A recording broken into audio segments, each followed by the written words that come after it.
Right, that's quite enough silliness for one day already, isn't it? Quite enough. Welcome. Welcome to another live reaction video, really. Caveats for today, several caveats before we get going on this. Number one, this is a video where Nick Norwitz is responding to a video by Peter Attia, I believe. I am not a fan of either of these gentlemen. Not at all. Neither of Nick Norwitz nor Peter Attia, I believe, deserves any respect from you folk whatsoever. In the case of Nick, it is largely to do with his involvement with the ridiculous lean mass hyper-responder so-called research. And if anything, his involvement in that study and the way that was handled and communicated about, etc., would, in my view, totally, utterly disqualify Nick Norwitz from commenting whatsoever regarding causality, the very thing this video is about. This magical, mystical word causality that scientists like to throw around. So I think that even if Nick Norwitz gets this 100% right, which I doubt, he might get close without actually getting there, I don't know. Even if he does, his own credibility is totally blown on causality because of his involvement in that lean mass hyper-responder nonsense. Okay? Nick and his colleagues involved in that study have done more damage to the public image of the carnivore, keto, low carbohydrate communities at large in the last couple of years than anybody else, I think. These are not our friends. These are not good people. He might be a very nice boy. I'm sure Nick is a very nice boy. However, Nick Norwitz needs to withdraw from being publicly commentator in this area at all. His credibility is shot. It's blown. He's done. And he needs to front up to that and basically just disappear, frankly. Go and be an academic, Nick. And, you know, hopefully you'll have a long and prosperous career. Well, you won't be prosperous in academia because you don't really do that. Maybe you'll have a long career in academia, but your credibility as a commentator on, well, things like causality, Nick, you're done. Sorry about that. As for Peter Attia, Peter Attia is a bloke who has positioned himself, marketed himself quite effectively as someone who we should treat as an authority in the field of, well, all sorts of things, really. Peter Attia positions himself as an expert in all things to all people at all times. He's a person with a very, very serious ego problem and a very, very serious level of limitation in terms of his own scientific discipline, actually, and integrity. So that's my take on these two gentlemen before we even get started on what either one of them has to say in this video. So I hope you're looking forward to it. Jimmy says it's going to be good. Well, let's see. Oh, that's the other caveat I forgot. I have not hitherto, prior to this video, I have not sat down and watched this video through. This will be my first time seeing this video in exactly the same way as it will be the first time you guys see me see this video for the first time and hear what I have to say on it. So, world breaking, world first, whatever. Okay. Mr. Smith is expecting a causality casualty. Yes, I am too, to be fair, a little bit. We'll see what Nick does have to say, though. Hello, hello. Good to see you. Oh, Carnival Hippies here. Good to see you, Patty. Good to see you. Right, and a bunch of other bigots also in the house, but not yet commenting, at least not visibly to me, in the chat window. Do feel free to leave comments as we go through this. I'll just hit play and pause often to make corrections or commentary as I see fit. Listen, if that's the sort of thing that triggers you, if you don't like watching a video where someone keeps pausing it and correcting things, you're in the wrong place. Okay? Just warning you now, that's what's going to be happening. If you hate that kind of thing, you probably should click off now and come back later and watch another video where I'm doing something different another time. Questions and answers on a Saturday night, Sunday, depending where you are in the world, perhaps. Something like that. In the meantime, let's hear what Nick has to say about causality. And his video, by the way, is entitled, "This video is about one word, : causality." Dum, dum, dum. All right, Nicholas, let's hear about causality, shall we? And only one word, causality. People are obsessed with it. But first, let me identify the causal stimulus for this response video, a clip posted in which Peter Attia and Andrew Huberman, two of the biggest names in the health science sphere today, that's an opinion, Nick, discuss Peter's obsession with causality and how it relates to cardiovascular disease. To quote Peter Attia, causality is an obsession of mine. Right. And as such, Peter, you place yourself out with the capacity to do any actual work regarding your obsession, because we can't do experimental science on human beings to determine causality as regards any aspect of health, longevity, or any of the things that you yourself purport to be interested in. Also, if you want to hear somebody that knows absolutely nothing whatsoever about exercise physiology, muscle energetics, the metabolism of rest and exercise, listen to Peter Attia. He knows nothing at all about that, and yet states that he's some kind of expert in that and tells you should do a whole bunch of exercise training of a kind that you absolutely should not do, Peter. It's incredible. Peter Attia, MD, not an exercise physiologist, telling us all about the exercise physiologist, though. Wow. Incredible. Yes, correct. It is Friday morning in New Zealand. It's also Friday morning in the independent sovereign nation of Pimbatia, which is encircled and surrounded by New Zealand, but nonetheless is an independent sovereign nation headed up by its two sovereigns, those being Her Majesty Pim, Queen of Pirates, mother of ducks, puppies, goats, cows, sheep, and any number of other waifs and wayfarers. First of her name, the Unpoked, etc. And His Majesty, His Royal Highness, Lord Edward Yellow, King of the Bears. Yours truly, I'm the Field Marshal of the Meat Militia, the Defence Force. And I'm the only currently present Field Marshal here because all the other Field Marshals are soft. They've all buggered off to do Brand X life somewhere else, as if that's as important as what goes on in Pimbatia. It's ridiculous, isn't it? You two softies, aren't you? Eh? Yes, Peter Attia is just annoying, and he's an arrogant buffoon that puts himself forward as an expert in a bunch of fields that he doesn't know anything about, nothing at all. Yes, good morning to the Meat Militia. Good morning, JF. Nice to have you in the house. Yes, I agree. Although, there are people that claim that I'm obnoxious. Well, fine, it's just an opinion. I mean, you can find me obnoxious if you like, but what you won't be able to do is actually trip me up too much on any statement of factuality, scientific rigor, discipline, and all of those kind of things. Because I decided early on in my YouTube career to take an abrasive, somewhat perhaps potentially obnoxious approach to making corrections to those around the place who want to say things that are incorrect demonstrably.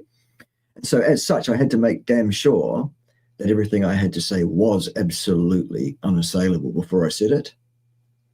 I've actually been doing that for 20-something years as an academic prior to deciding to be a YouTuber instead as well. So I'm well used to it.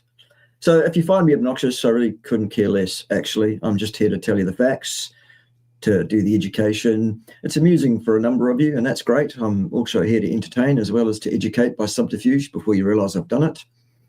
And yeah, there it is. All right, what's happening? Pimbatia, an island of hope in the midst of a chaotic world. Yes, well, it's pretty chaotic here in Pimbatia too. After two major flooding events in the last several months, there's still a massive cleanup going on around here. Works going on all over the place, excavators excavating, installers installing, repair people repairing, All sorts of people running around, scurrying around, doing my bidding, or Ted's bidding, really. Ted, by the way, is busy down there, aren't you, Ted? Good lad. And what is he doing down there? Well, he's twiddling the knobs, aren't you, Ted? Knob twiddling. Yes. Right, you go down there. Good boy. Good boy. You twiddle those knobs. Right. Okay, let's hear some stuff from Peter and his obsession. Yeah, I'm with you there. I'm absolutely with you. I like neither of these gentlemen, not one jot, in terms of what they say and how they say it. I'm quite sure, as I said, that Nick Norwitz is a very nice boy. Seems to be. Peter Attia might be a perfectly pleasant human being off camera. I don't know, but he's obnoxious as hell on it. Yeah. Okay. Joff, good to see you, mate. Glad you're in the house. Yep. Good. All right. Anyway, Peter, tell us about your obsession with causality. Like most of the day, on some level, I sit around thinking about causality. Great. Then how come you don't understand it, or how it's determined, or what the scientific disciplines and rigors are that are required to do that? Why is it that you seem to think you can ignore all those things and make statements about causality anyway? Other than because you're actually an incompetent buffoon, Peter Attia. That must be it. I can't think of anything else. If you guys have got other ideas, put them in the chat down there so that we can see what other people's ideas might be as to why it is that Peter Attia thinks that that's an acceptable or okay thing to do. And while you're at it, perhaps tell us all about why would anyone listen to Nick Norwitz regarding causality given his involvement in the LMHR debacle? I don't know. I'm confused. I wish I wasn't so confused. Now, to be clear, the purpose of this video is to respectfully debate, respectfully disagree. You can't debate somebody, Nick, unless they front up to you. And if they do, whether you choose to do it respectfully or not makes no difference really to the outcome of that, does it? Either, you make a good point or they make a good point, or it's like a shared points event. Why would we default to respectfully? Why would respect be the default? Respect, ladies and gentlemen, is earned through hard yards. You don't give someone respect as of right. You can be polite if that's the way you choose to conduct yourself, but respect is absolutely something that's earned, and Peter Attia has not earned respect. Ooh, thunder. Ooh. I was going to do some excavating this morning, but I'm not because it's wet. I could excavate in the wet, but I don't want to. That's why I'm sitting here spending time with you folk. Aren't you lucky? Deborah's in the house. Good to see you, Deborah. Yep, good. Okay, thanks. I'm glad that you're on board with that. Yes, incompetent buffoon. Can I explain how Nick's study missed the mark, please? Yes, I can, and I have done in great detail already on my channel. All you need to do is do a search on my channel, and the search terms that you would be looking for would be LMHR, Nick Norwitz, that kind of thing. You'll find it. I've done several videos on it. There was one that was like a live session that was a discussion on the study, its flaws, its foibles, the problems with it, and also a Q&A session as well, for example. So yes, I can, and I have done. Yes, good. Right, yes, you do that, but not until after this show. This one, stick around for this, and then have a look at the other one. Right, anyway, let's make some progress. With respectfully rebut Dr. Peter Attia, because I think he misses a big picture important point. Says Nick, who did the LMHR study, which missed every mark it possibly could have missed. Not only did it miss every mark it could possibly have missed, it was the worst piece of shit I have ever seen published anywhere, Nick. It was a disgrace to you, to Adrian, to all the other co-authors, including the senior co-author, who did not even read the thing before it was published patently, and to your whole entire research team, up to and including Dave Feldman, who's not even a scientist. It's a disgrace upon you all. And as such, you really ought to have the self-awareness to withdraw from being a public figure permanently, frankly, and just go away. You have done more damage in one short period of time than anyone could possibly do, I think, or I would have thought could possibly have been done. Nonetheless, you've managed it. Well done. Not. Dear, oh dear, oh dear, oh dear. Now, to be clear, before I get to that point, this isn't to do a mic drop on Peter or to put points on some imagined board. This is not to end a discussion. It's not to dunk on anybody. It's to open an important discussion that is desperately needed. Correct. And you're not the man to be hosting such a discussion, Nick Norwitz. Not remotely. You are totally, totally unqualified for this. You have no business in this field at all. You've shown that clearly already. And please, this is my challenge to you up front. Consider the arguments I'm making here and how they build off of Peter's claims. And please try, I'm begging you, to resist drawing possibly false conclusions about my broader positions and beliefs. If you want to know more about what I believe based on the... I don't, Nick. I really would like to hear a lot less from you, ongoingly, permanently, as I've said. A lot less. None at all is what I want to hear from you going forward, frankly. Data, you can see the other content. I hope I'm being clear about my feelings regarding this boy and what he should do next. Anyone that's unsure, do comment below the video that you're not sure as to my feelings as to what Nick should do next in terms of whether he should continue to make commentary online about science in any way, shape, or form. I have.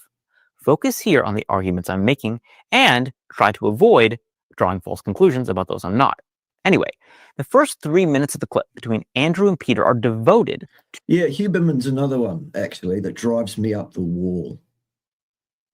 Another bloke who's positioned himself well, marketed himself successfully, places himself as some kind of expert. He's nothing of the sort. He's another imbecile.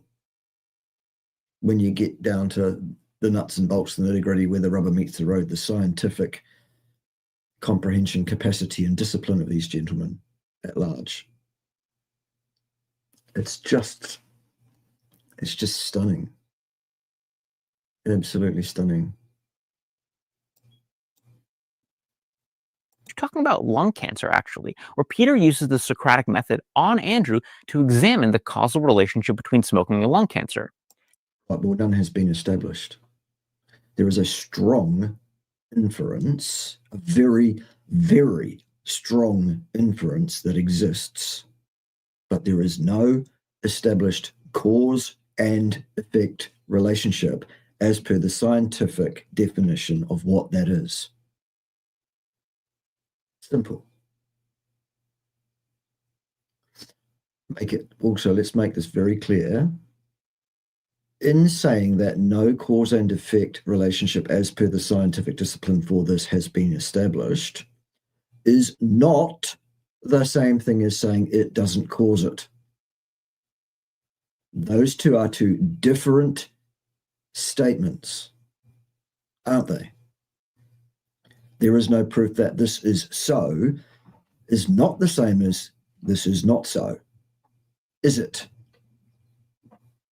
The same is true of the pathogenicity of various bacteria and various viruses, both of which exist clearly and patently, both of which there is a very, very, very strong inference about their ability to cause or precipitate pathogenesis under certain circumstances. The fact that neither have been isolated as per the scientific definition of that, and the fact that the cause and effect relationship between the pathology and the organism hasn't been established, does not mean that it does not occur. Those are two different things. Still. Also, while we're on that, just before I move on, germ theory and terrain theory are not mutually exclusive. They are both simultaneously true. Okay? And just in case I might have some friends left that still still aren't pissed off, the earth isn't flat either, you fucking clowns. And if you think the Earth is flat genuinely and that space doesn't exist genuinely, you are in the wrong place. Please leave my channel immediately. Don't come back. I'm not interested in dealing with fucking imbeciles, except these guys that need dealing with publicly in this regard. I've had several goes, Raymond, at Huberman already. You might want to have a look on my channel or my various channels. Things. It's quite common. Yeah. Roger Rabbit's late, so you need to report to Ted after class for dusters or whatever other punishment he's got in mind.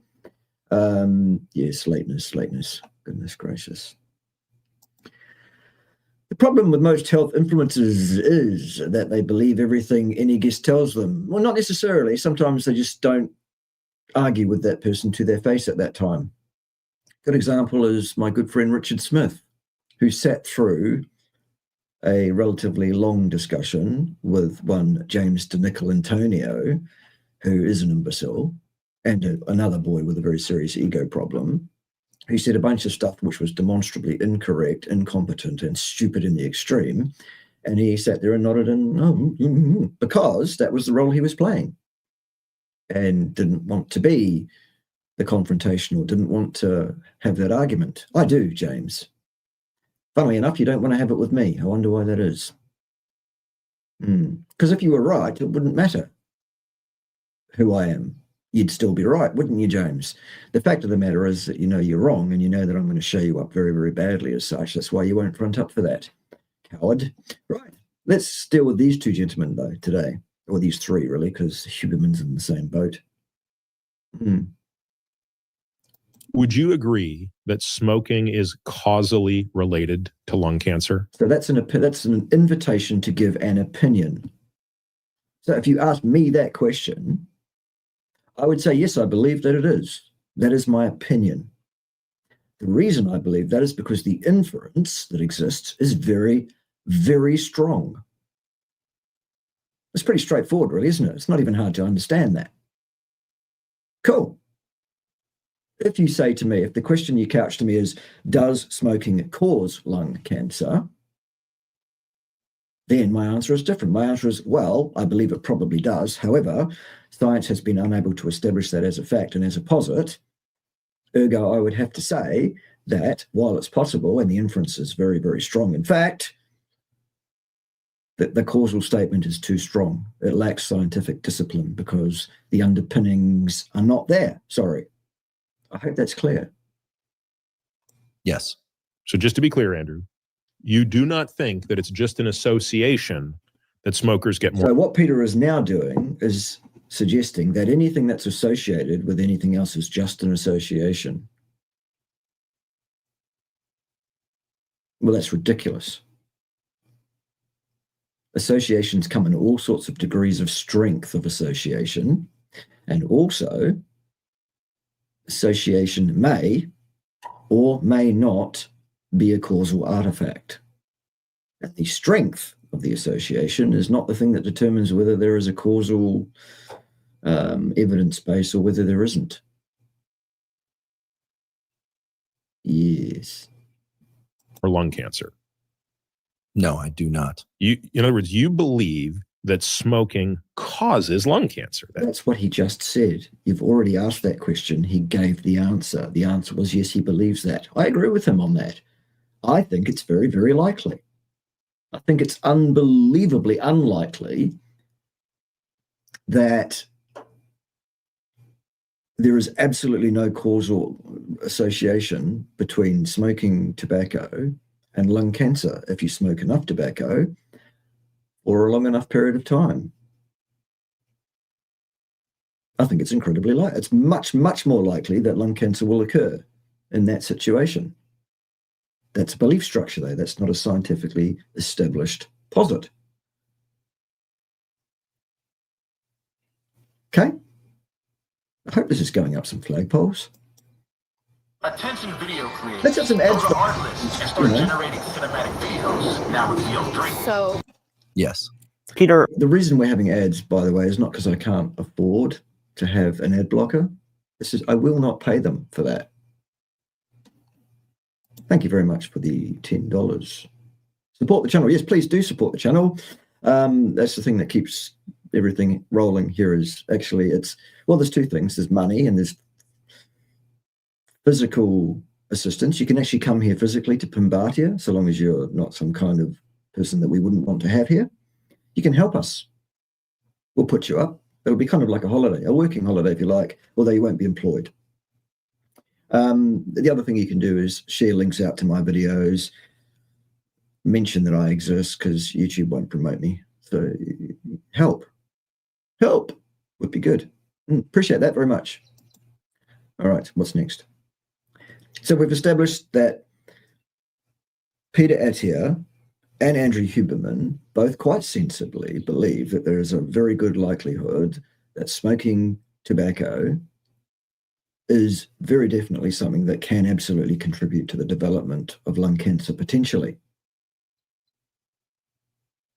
They're using the word cause falsely, inappropriately, because the word cause is the word that we're going to be talking about in this video.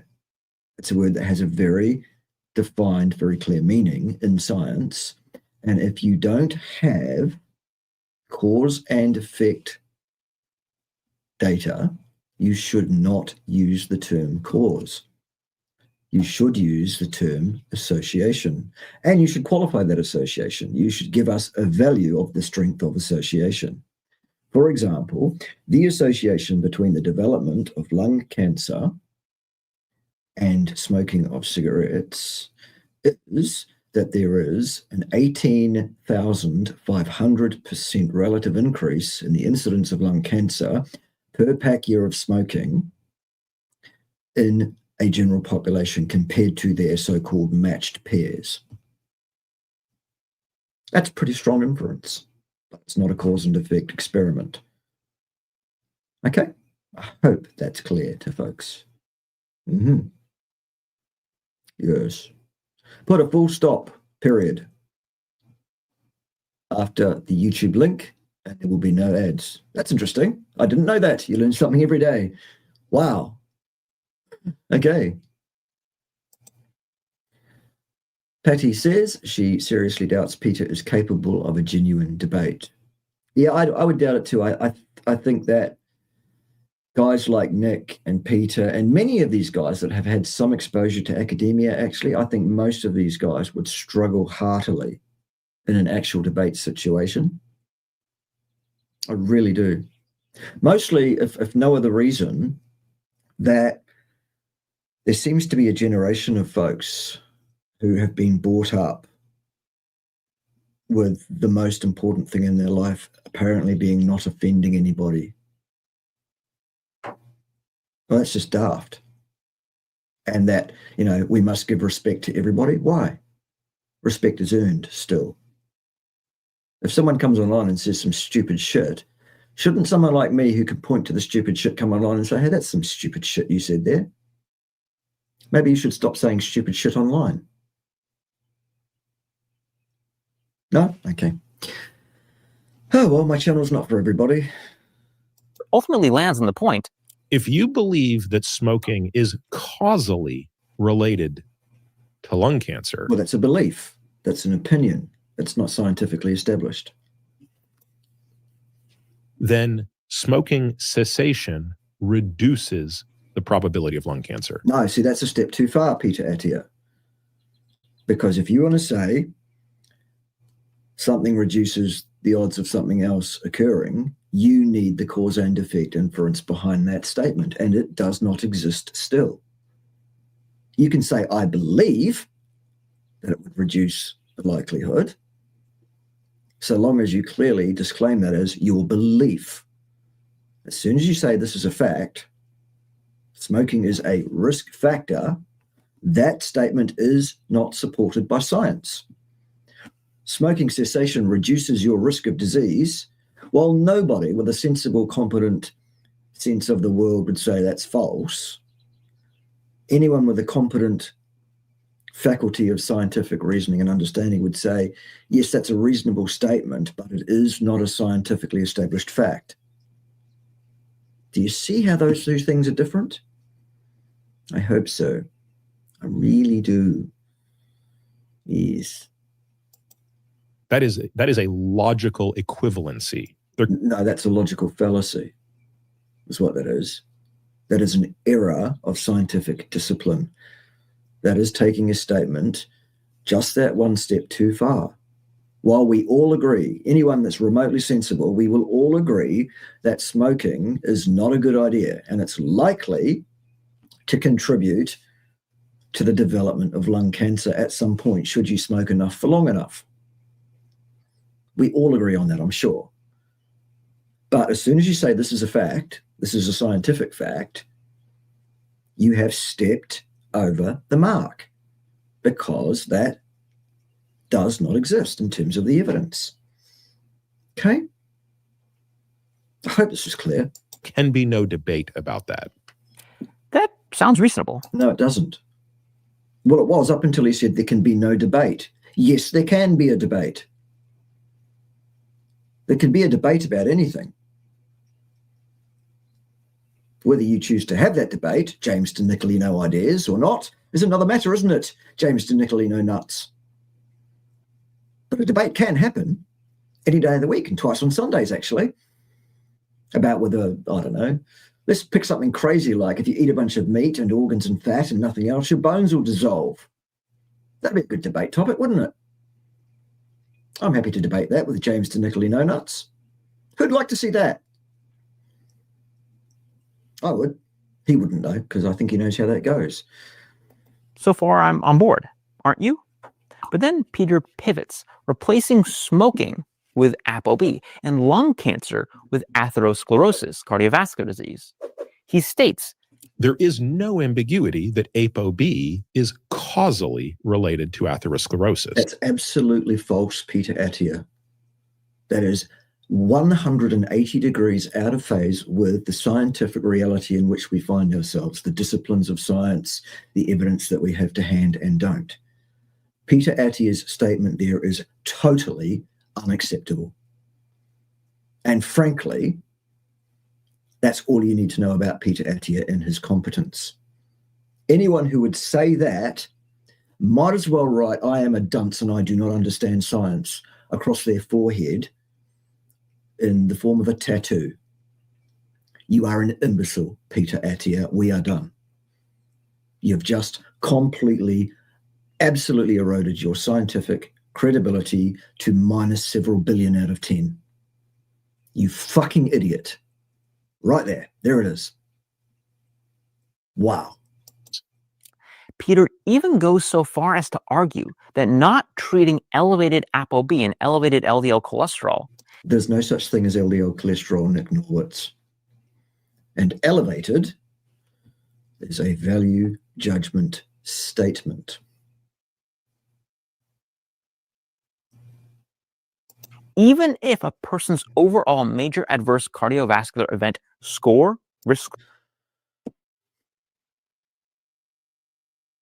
An opinion, someone's score, a construct put together on the basis of existent factors, which is supposed to inform on a person's risk. Risk, boys and girls, is a cause and effect statement. The very thing that this video is supposed to be about, the very thing that Nick is supposed to be critiquing Peter Attia on, and yet he does not quite get to the mark himself, does he? Because he still thinks such things are valid, acceptable expressions to be used with an unsuspecting public from the side of the desk as a clinician to educate the public about their risks of heart disease.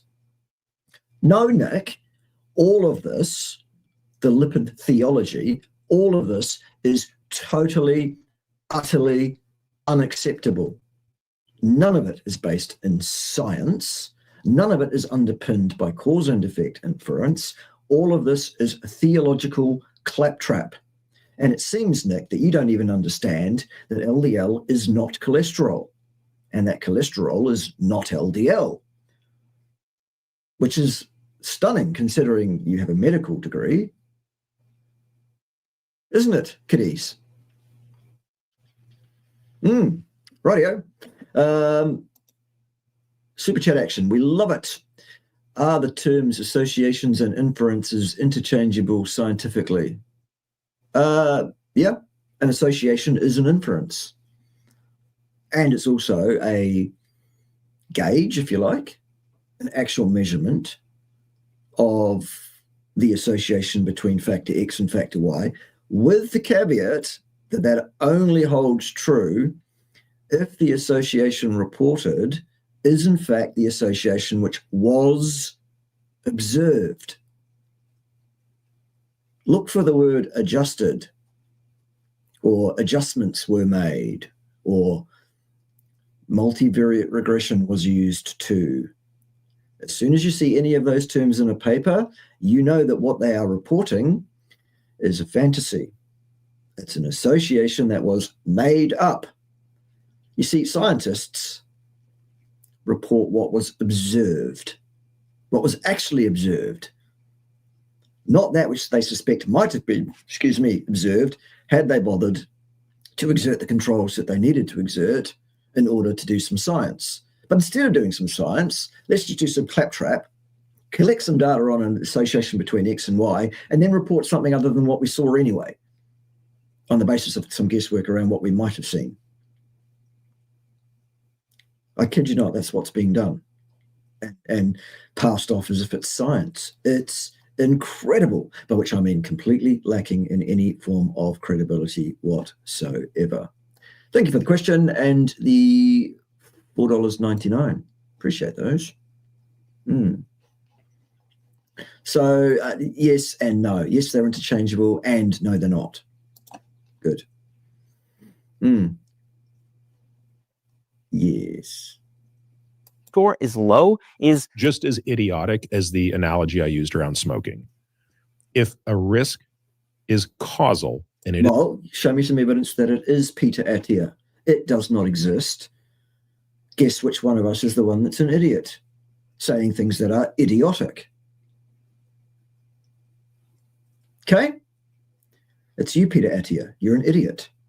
You're an offensive, arrogant imbecile who does not understand the required disciplines of science, clearly. And you ought to go and join Nick Norwitz in the naughty corner, with a dunce hat on, facing the corner with your mouth shut. That's what needs to happen here. is modifiable. It should be modified regardless of the risk tail. Rubbish. Absolute fucking nonsense.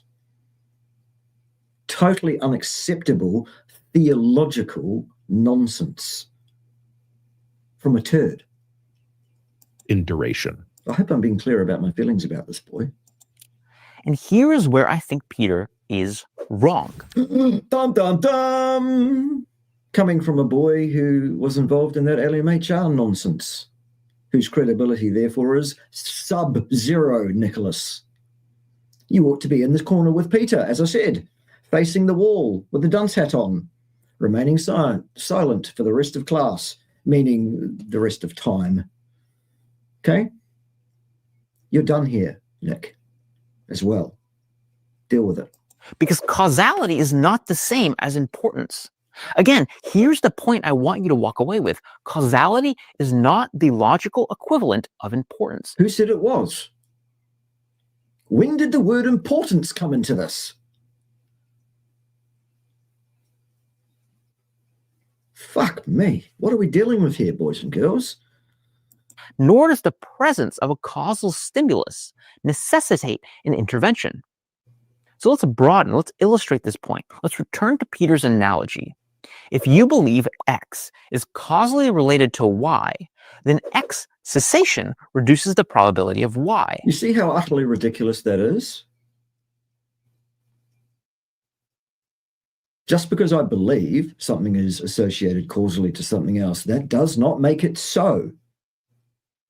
Neither does it mean that if I stop doing that thing that I believe was causal to the problem, that the problem will stop happening. Because I have not established the causal artifact. Okay? How hard is this? Field Marshal DC, you're AWOL, son. You ought to be here.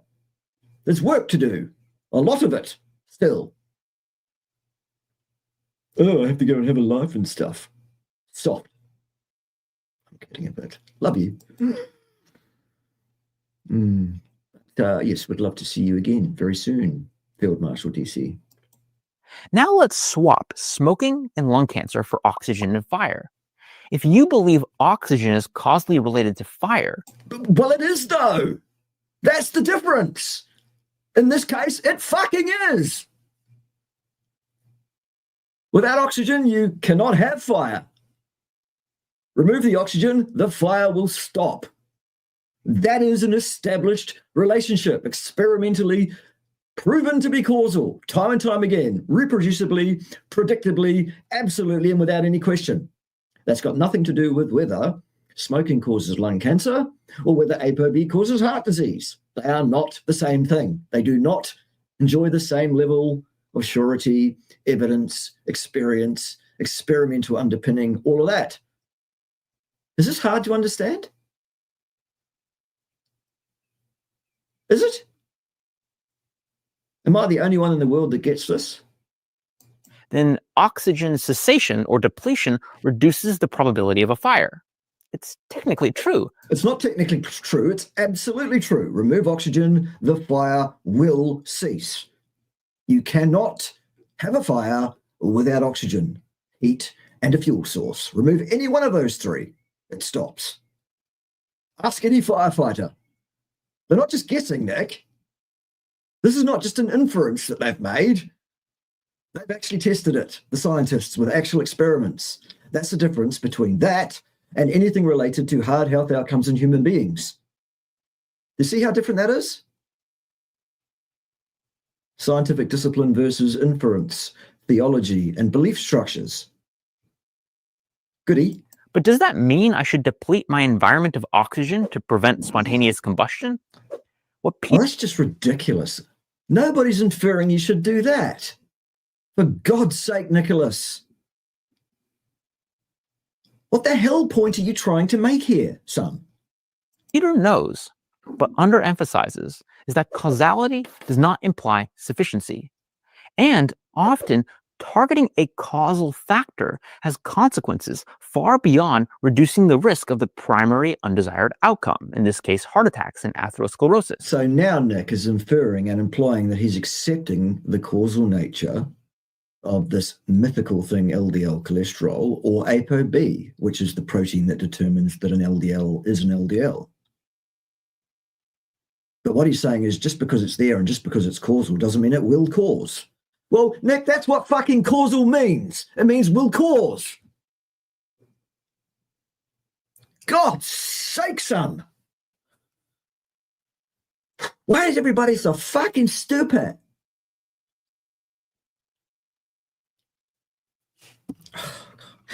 People wonder why I get frustrated doing this job. Okay, it's a bit of an act and I'm having fun here playing this character a bit. But there is some genuine, frustration with these idiots. Mostly my frustration with idiots like this idiot here, Nick Norwitz, and this other one, Peter Attia, and the third one, Huberman, for example, and I could name a bunch of other names as too. Here's my frustration with these guys. Why does anybody in the world listen to these fucking idiots? Why do they enjoy large subscriber bases? Why do they have large audiences? What the fuck is wrong with people? What's going on? Why do people see these clowns as being remotely credible in any regard? I don't know. I don't get it. So yeah, if I remove oxygen from my environment, I'm less likely to burst into flames. Well, it will be impossible. But were you going to burst into flames in the first place, Nicholas? No. Spontaneous human combustion is not a thing. All right? No, you weren't. So, was the removal of oxygen from your environment indicated? No, it wasn't.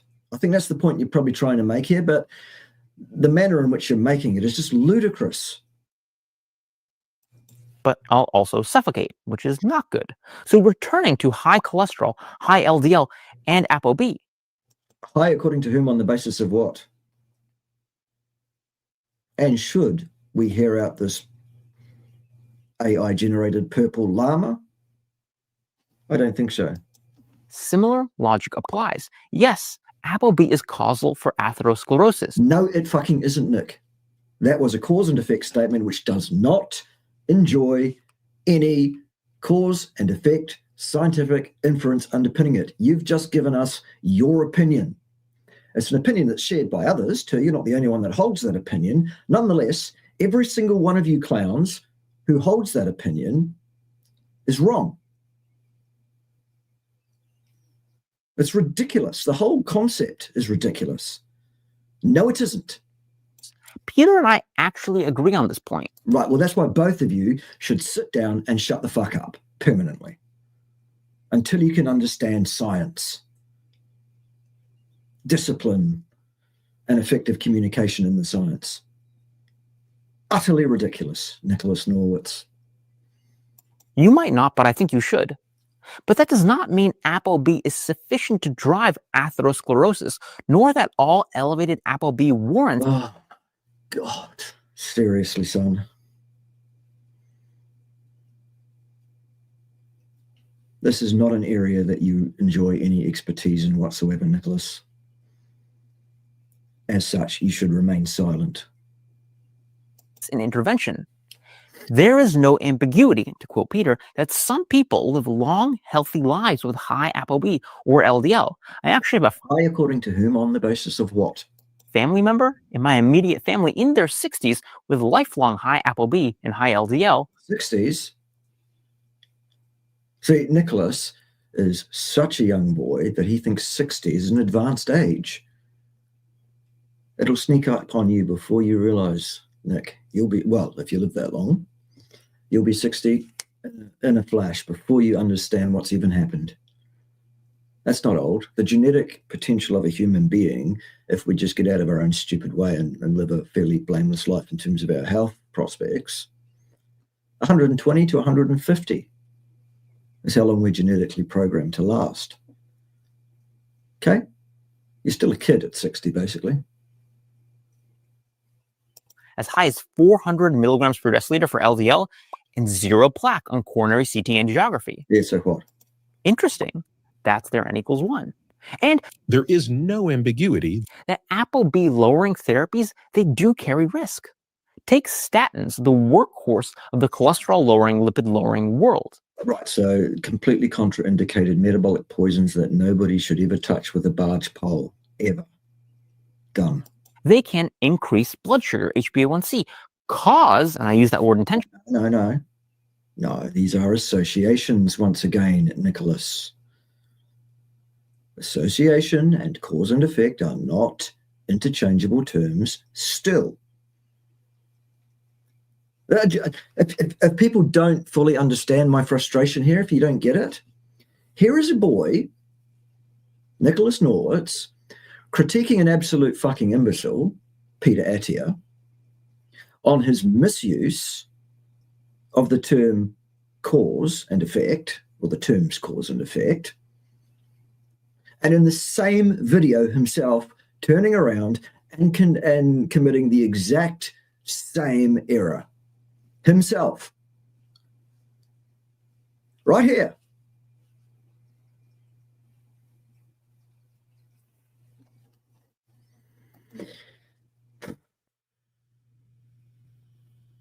Okay, let's all take a nice deep breath, a nice deep cleaning.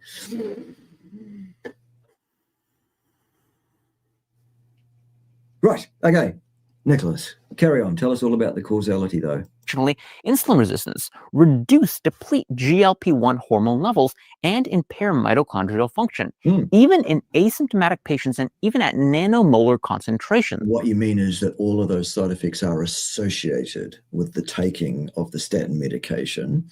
There are good inferences as to the very likely mechanistic means by which these are likely to be causal. However, the controlled experimental work required to establish these relationships as cause and effect have not been undertaken still. Okay. So, no, starting pharmacotherapy for high ApoB is not analogous to encouraging smoking cessation. The risk-benefit calculations of not lighting up a cigarette is entirely different from that of initiating a powerful drug. Now, some may counter with population-level data showing that statins reduce cardiovascular events and mortality. Again, there was a cause and effect statement. There are no studies extant, Nicholas Norwitz, on this planet, and neither will there ever be at a population level that can establish cause and effect in any way, shape, or form. These are prospective cohort studies. They are not experimental pieces of work that determine cause and effect. Something you would have been well to have understood before you put your name to that ridiculous fucking LMHR nonsense that you put your name to, and in so doing did vast, enormous damage to what we are trying to educate the public on here, purely because you are yourself actually, without trying to be, an ignorant, arrogant little boy who is well and truly out of his lane and needs to pull his head in. Okay? I hope that's clear. But again, that misses the point. Paraphrasing a rather famous Stanford scientist who actually I interviewed for my channel, that's coming up shortly, and who coincidentally was also a recent guest on the Human Lab podcast, I don't care what happens to the average person for one outcome. I care what happens to me for all the outcomes that I care about. Do you agree? Does that make sense to you? That's just words. And who cares what the opinion of some scientist might be? Science is above the opinions of any of the people working in the science. That's my whole point, always has been my whole point. There are disciplines that we need to adhere to if we want to be taken seriously as scientists. And this boy here, along with his mate Peter Attia and Huberman and a number of other people, I could go on all day about people that don't get this. Okay? Just absolutely unacceptable nonsense. And the fact is, the unknown risks of some interventions worry me even more than the known ones. So take PCSK9 inhibitors, for example. No, I won't be doing that either. Suppose a metabolically healthy patient with high LDL and high ApoB is statin intolerant, so their doctor prescribes another medication, a PCSK9 inhibitor. Well, neither is indicated under any circumstances. See, the level of lipids and lipoproteins in a person's system at any given time is under the control of that person's genes. Those genes being the absolute peak of evolution to this point, having survived every single positive and negative selection, pressure, and challenge throughout all time immemorial to this point. Those genes really are quite good at what they do. They really do know what they're doing. They really, the interactions between how they all interact and maintain the homeostasis of an individual. There is no intervention required. In fact, it's contraindicated that intervention should even be attempted. How's that? An even stronger LDL lowering and ApoB lowering therapy. Well, what are the risks? Now let's turn to Mendelian randomization. Oh my God, Nicholas. Seriously? Just when I thought you couldn't reduce your own credibility any further, there it is. Apparently he can. Go on. Which Peter himself describes in the Huberman clip as among the most important in the argument for a causal role of ApoB in atherosclerosis. Well, that's interesting, isn't it? Considering that none of the Mendelian randomization so-called works even measured any individual person's LDL or cholesterol levels or ApoB levels or any other levels of anything. Nothing was measured in anybody. That's some good science, isn't it? Here's what they did. They said, here are some SNPs that are associated in a population with a tendency towards certain levels. So let's measure people's genetics, their SNPs, and arbitrarily place them in bins of what we suspect their LDL levels would be were we to bother to actually measure it, and then assume that we're correct, and that everybody's genes are expressed to the exact same level, and that everybody that should be in a certain bin of levels of LDL is in that bin because of the SNPs they have. Thus ignoring completely that genes react to the environment in which they're placed. and invalidating the Mendelian studies completely and absolutely as an assessment in objective reality of anything, because the outcome variable, or the so-called causal factor of the problem, was not even measured, not even in one person, let alone hundreds of thousands. Good. That's some fantastic sciencing there. And the fact that Peter Attia would say that that's an important aspect in determining cause and effect just shows once again how vastly, completely, utterly destitute of scientific understanding, integrity, and discipline Peter Attia is. And if Nick doesn't make the point I've just made, which is, yeah, great, except they didn't measure anybody's LDL in those studies, ergo, what the hell do you think you're talking about? Then Nick can go and join him in the same boat. Once again, put that dunce hat on and go and face the corner. How's that? There is no ambiguity that ApoB is causally related to atherosclerosis. Absolute nonsense still. It doesn't matter how many times that little short clip gets replayed in this video, it's still not a statement of fact. It's the opinion of an absolute fucking imbecile. That's what it is. You know, how can I tell you that? I can tell you that looking at... You can't. You can say, that's my opinion, and that would have been fine, Peter, had you said, that's my opinion. You didn't say that, though, did you? All of the clinical trial literature, all of the epidemiologic literature, and... Oh, my God. The appeal to publication fallacy. All the literature agrees with me, is what he's saying now. Well, number one, Peter, no, it doesn't. All the literature doesn't agree with you. There's quite a significant body of literature that does not, which you're ignoring. And secondly, literature doesn't prove a damn thing. Science, the actual conduct of science, is the thing that would need to have been undertaken to support your posit. Sadly for you, no matter how many times you tap this pile of literature that you talk about, it still hasn't been done.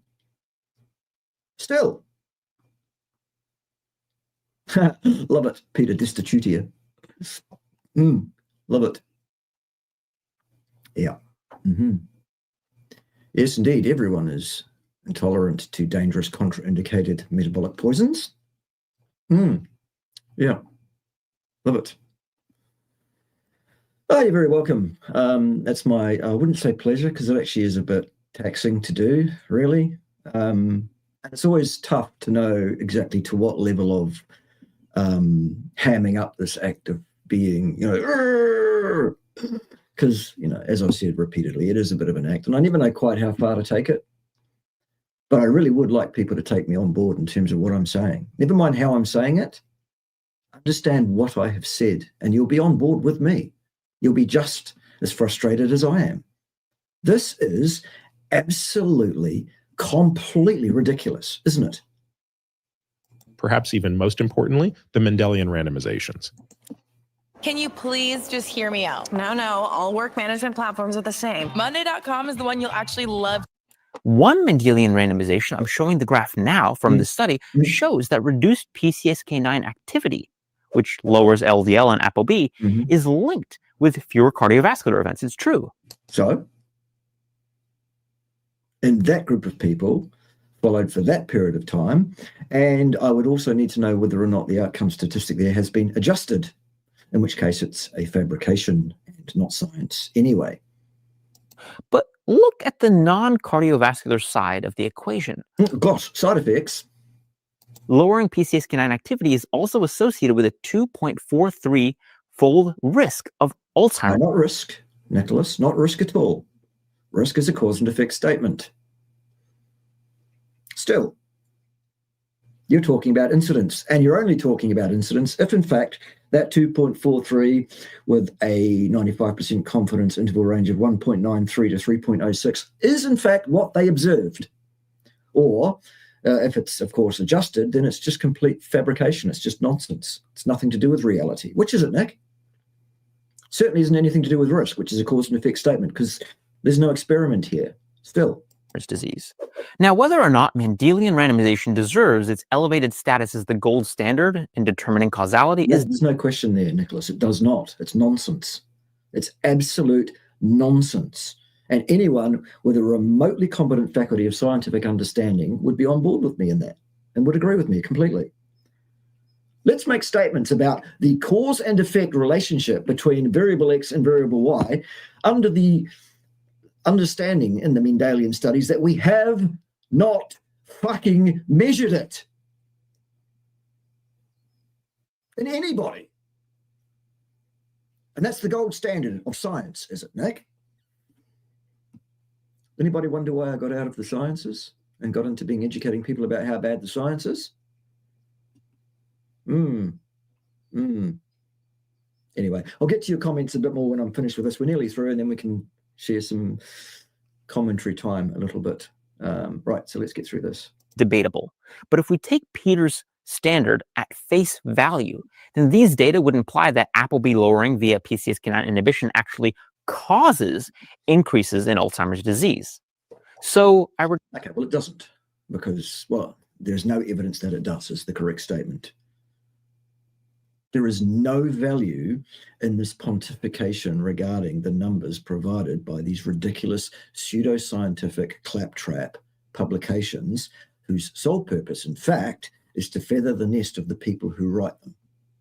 Nothing to do with assisting the public in maintaining a good health status at all.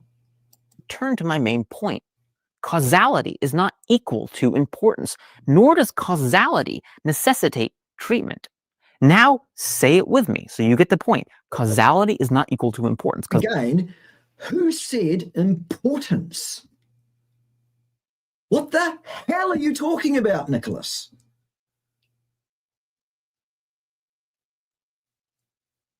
Wow.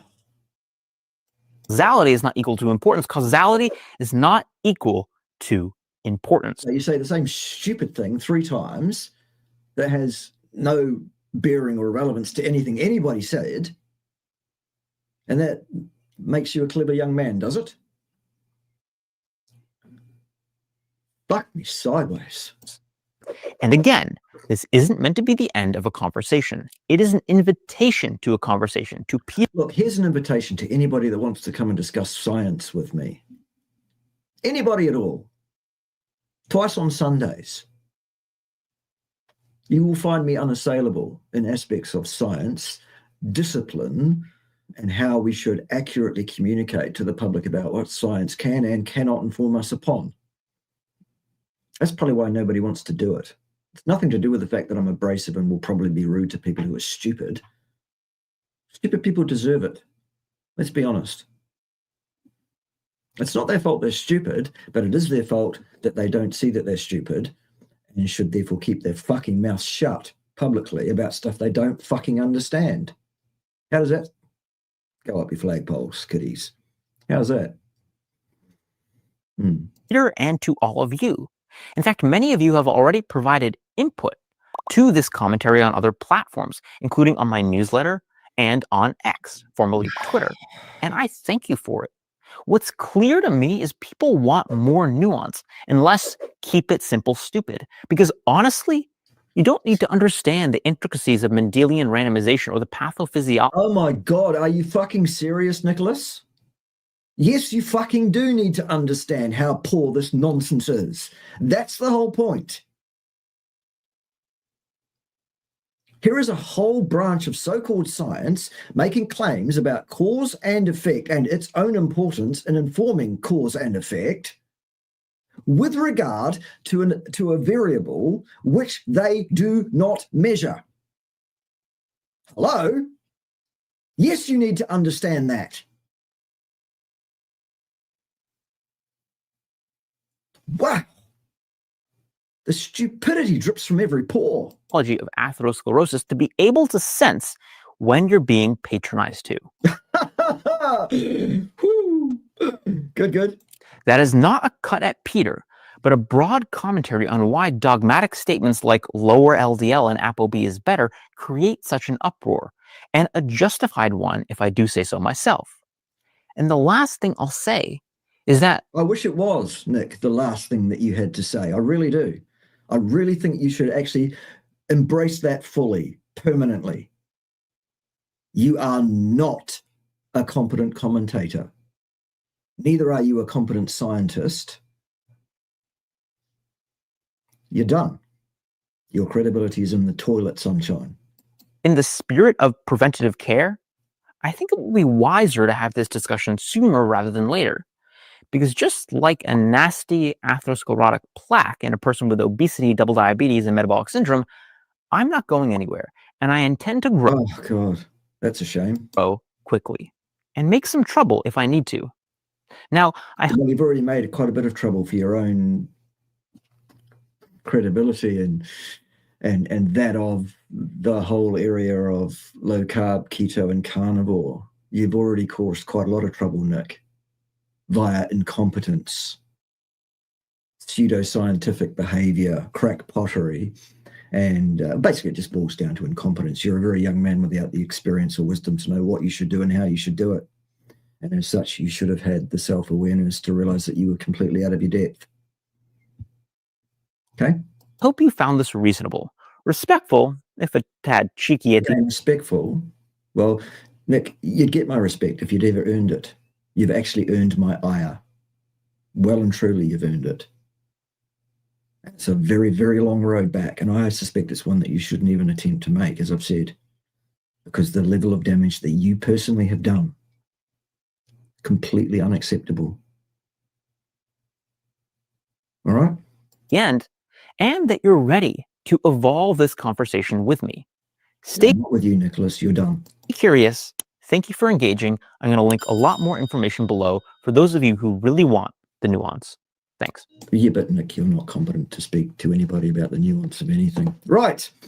There it is. That's my take on all of that. And Ted agrees with me, don't you, Ted? Yes. See, I thought he would. Ted always agrees with me. He's good in that regard. Very, very good indeed.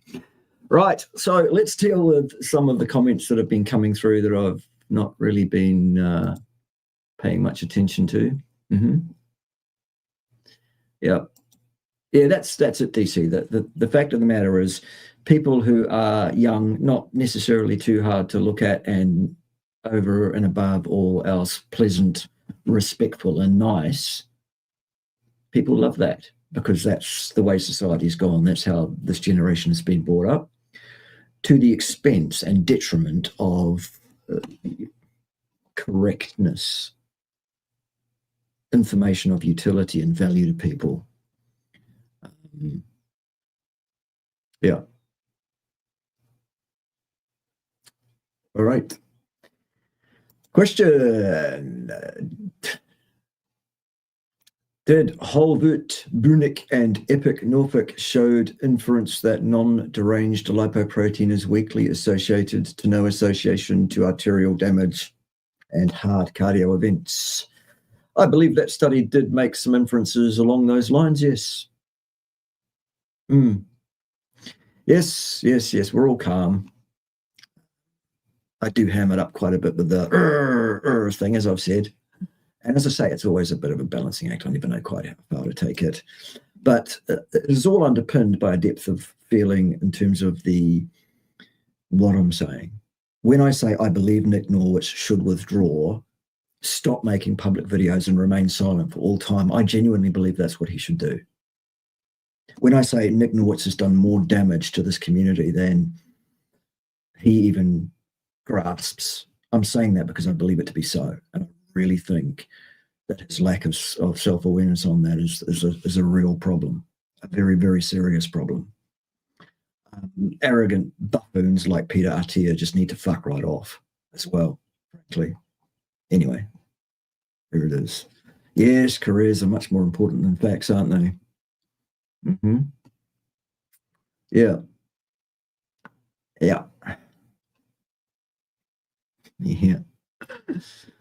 All right. The llama was the result of ApoB and Mendelian randomization. Yes, the purple llama. It was an alpaca. Maybe it was an alpaca. All right. Let's say it was an alpaca. Who cares? Facts don't matter anyway, do they, kids? Opinions are much more important than facts.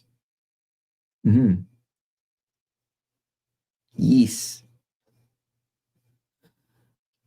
Right. Causality does not equal importance. But who said it does? Causality, if it is established, is probably quite important. Yes. Correct. Mm. Mm-hmm. Isn't the large majority of the literature showing that statins in larger populations expanded beyond those who had just had a what the hell are you talking about? Do you speak any English at all?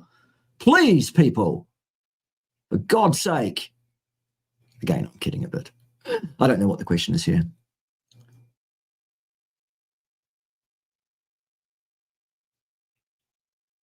If your question is, are there significant inferences around statins being associated with a lot of adverse, very serious adverse effects, the answer is yes.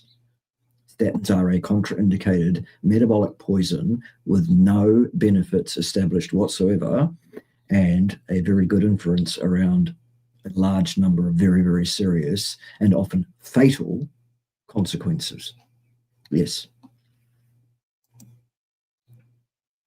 Okay. You know today's not Sunday, don't you?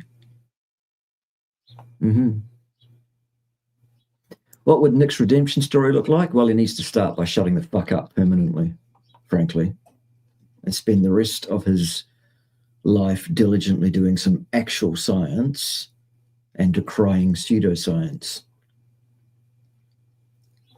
Yeah, I agree on this comment too. There's nothing that's more repugnant to me than ignorance combined with arrogance, and that's what we've got in the case of Nick Norwitz and Peter Attia and Huberman, and I could go on all day. As I said, I am sick to death of these fucking idiots without any sense of scientific discipline or comprehension coming online and making completely contraindicated, nonsensical statements about things. Yes, indeed it is. Mm-hmm. Yes. All right. Okay, I think that's enough. I've been online for just over an hour. Goodness gracious, an hour goes past very quickly when you're dealing with nonsense, doesn't it? Do keep sending me suggestions for live stream, live reactions to various videos and things. Do make sure that they are around 10 minutes. And I've said under 10 minutes. What I really should have said, again, I should have communicated effectively. The video to which I'm expected to respond should be about 10 minutes in length total. Don't send me videos that are an hour long, please. I won't do them. Don't send me shorts of less than 3 minutes. I won't do them. I want to respond to videos around 10 minutes in length. Okay? Because that gives us an hour to an hour and 20 of grist for the mill, so I can pretend to be a lot more grumpy than I really am and call somebody a fuckknuckle and, all of that, which is partly for intrigue, partly for the clicks, but mostly because those of you with open minds and an open faculty of reason will actually learn a great deal from listening to what I have to say, and the way in which I say it is beside the point, really, I think anyway. And if you can't see that, you're in the wrong place. Go and listen to someone nice. Get some nice information from nice people about nice things. Be respectful to everybody, even the people that don't fucking deserve it. If that's you, go and do that. The rest of you, the hardcore, Meat Militia, the people that are prepared to stand up for what's right and correct and just, even if it is offensive, you're in the right place, you people. Stick around. Join me in a few days. We'll do live stream on my Sunday, your Saturday night for most of you. We'll do Q&A, and then next week we'll get into another round of reaction videos. I'm trying to make them more regular. I'm trying to get to a point where I can do these daily, but I'm still juggling quite a bit of tidying up the destruction done to the property by the recent flooding events. So it's a bit of a balancing act still. Right, if you did enjoy this, good. If you didn't, good. Do all the things that help. Send me all your money. Offer to come and help here on the farm. Link the links out to your social medias and things. You can give the caveat warning if you like. This guy uses a lot of very short words, but what he says is still correct, or whatever. Okay. See you next time. Yep. Be good, and if you can't be good, be careful. And if you can't be careful, well, you deserve what you get then, isn't it? Okay. Ciao for now. End stream. Yes, end.